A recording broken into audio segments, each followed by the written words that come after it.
नमस्कार, मैं doctor U.S. Srivastava, सहायक प्राध्यापक समाजशास्त्र, वीरांगना अवंतीबाई लोधी शासकीय महाविद्यालय पथरिया, जिला मुंगेली, छत्तीसगढ़।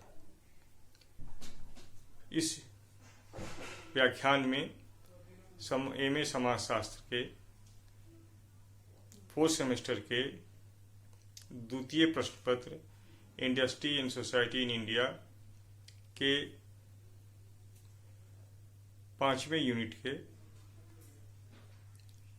महिला श्रमिक की समस्याओं पर चर्चा किया जाएगा। इस व्याख्यान को तैयार करने के लिए मैंने एस कुमार की सोशल प्रॉब्लम इन इंडिया संदर्भ पुस्तक के रूप में और डॉक्टर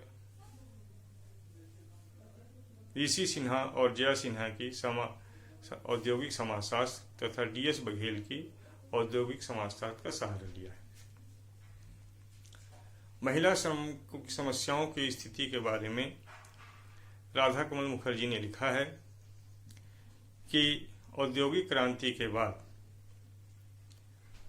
सस्ते श्रम के लिए महिलाओं का निरंतर उपयोग श्रमिकों के रूप में किया जाने लगा। उससे पहले महिलाएं कुटीर उद्योग में लगा करती थी, लेकिन जैसे ही औद्योगिक क्रांति हुई, मशीनीकरण हुआ, औद्योगिकरण हुआ, मशीनों की स्थापना हुई, कल कारखाने खुले, तो सस्ते श्रमिकों की आवश्यकता पड़ी। निम्न आय वर्ग समूह के स्त्रियों का कल कारखानों में, उद्योगों में मजदूरी करने के लिए श्रमिकों के रूप में संलिप्तता पाई जाने लगी। इसके बाद जब लौकिकीकरण हुआ, बाजारवाद आया, वैश्वीकरण हुआ, तो एक बयार चली महिलाओं को घर से बाहर निकालने के लिए, पुरुषों के साथ कंधा से कंधा मिलाकर काम करने के लिए, जिसके कारण बहुत सारी समस्याएं आई। अनुमानतः भारत में विभिन्न उद्योगों में करीब 14.6 यानी 15 करोड़ महिला श्रमिक कार्यरत हैं, जिनमें संगठित और असंगठित क्षेत्रों की महिलाएं भी शामिल हैं, श्रमिक शामिल हैं। खासकर भारत में जो कृषि क्षेत्र है उसमें महिलाओं की संख्या, महिला श्रमिकों की संख्या बहुत ज़्यादा है।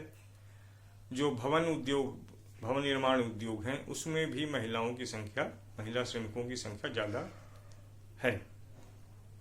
इन समस्याओं पे हम अगर ध्यान दें, गौर दें, तो बहुत सारी समस्याएं महिलाओं के समक्ष हैं। जैसा कि आपको विदित है कि भारतीय संविधान के अनुच्छेद 23 में यह कहा गया है कि किसी को भी किसी के साथ दुर्व्यवहार नहीं किया जाएगा, मानवता का ध्यान रखा जाएगा, बेगार नहीं लिया जाएगा।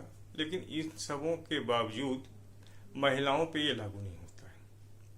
आइए देखें उनकी महिला श्रमिकों की क्या क्या समस्याएं, कुछ जो खास समस्याएं हैं उस पर हम लोग आज चर्चा करेंगे। सबसे पहली समस्या ये है कि महिलाओं को पुरुषों के समान वेतन नहीं दिया जाता है। बहुत सारे ऐसे उद्योग हैं, बहुत सारे ऐसे कार्यस्थल हैं जहां महिलाओं के साथ दोयम दर्जे का व्यवहार किया जाता है, जबकि संविधान में उनको समानता का अधिकार दिया गया है। कस्बाई क्षेत्रों में, ग्रामीण क्षेत्रों में ये मानसिकता है कि महिलाओं को पुरुषों की अपेक्षा कम पारिश्रमिक दिया जाता है। दूसरी जो सबसे बड़ी समस्या है उनके साथ कि वे एक अस्वस्थ वातावरण में काम करते हैं।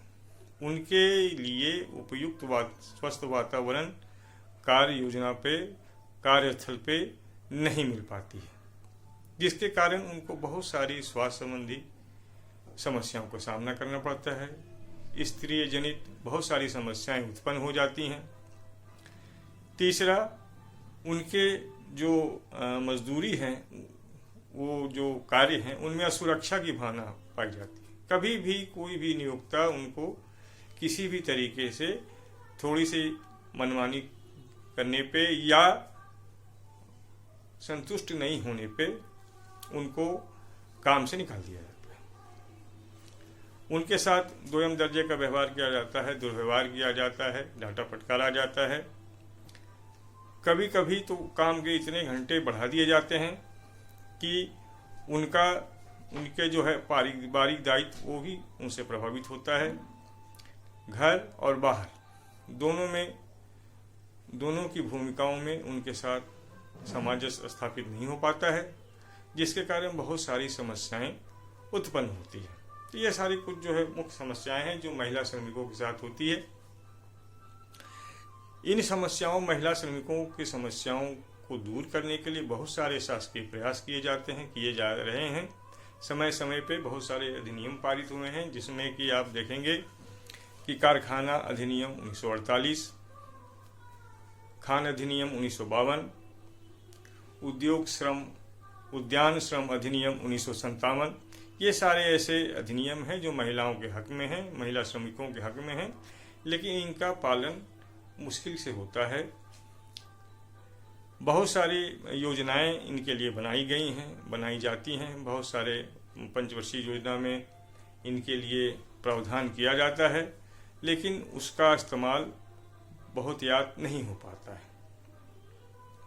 इसी सिलसिले में सितंबर 1982 को महिला बाल विकास योजना की स्थापना की गई, जो भारत के 736 जिले में इस समय कार्यरत हैं, इंस्टीट्यूट हैं, और उनके तहत जो गरीबी रेखा से नीचे के जो महिलाएं हैं उनके लिए स्व सहायता समूह गठन करने का प्रावधान है। कुछ महिलाओं को मिलाकर एक स्व सहायता समूह बनाई जा रही है, जो अपने अपने तरीके से उसमें काम करते हैं। उनको पूंजी दी जाती है उनके व्यवसाय के लिए, और वो स्व सहायता समूह के माध्यम से उत्थान के लिए कार्य करती है। इसके अलावा समय समय पे बहुत सारे केंद्रीय सरकार की तरफ से योजनाएं बनी हैं। इंदिरा महिला बाल विकास योजना, इंदिरा समृद्धि योजना, महिला समृद्धि योजना, ये सारी जो योजनाएं महिलाओं के उत्थान के लिए बनाई गई हैं। इसके बाद अलावा विभिन्न राज्य सरकारें अपने अपने तरीके से महिलाओं की स्थिति को सुधारने के लिए, महिला श्रमिकों की स्थिति को सुधारने के लिए बहुत सारे प्रयास करते हैं। एक बात ध्यान में आई है कि रोजगार में महिलाओं का प्रतिशत पुरुषों के मुकाबले कम है। इन पे भी ध्यान दिया जा रहा है कि महिलाओं की प्रतिशतता को बढ़ाई जाए, ताकि उनकी जो है स्थिति, महिला श्रमिकों की स्थिति सुदृढ़ हो पाए।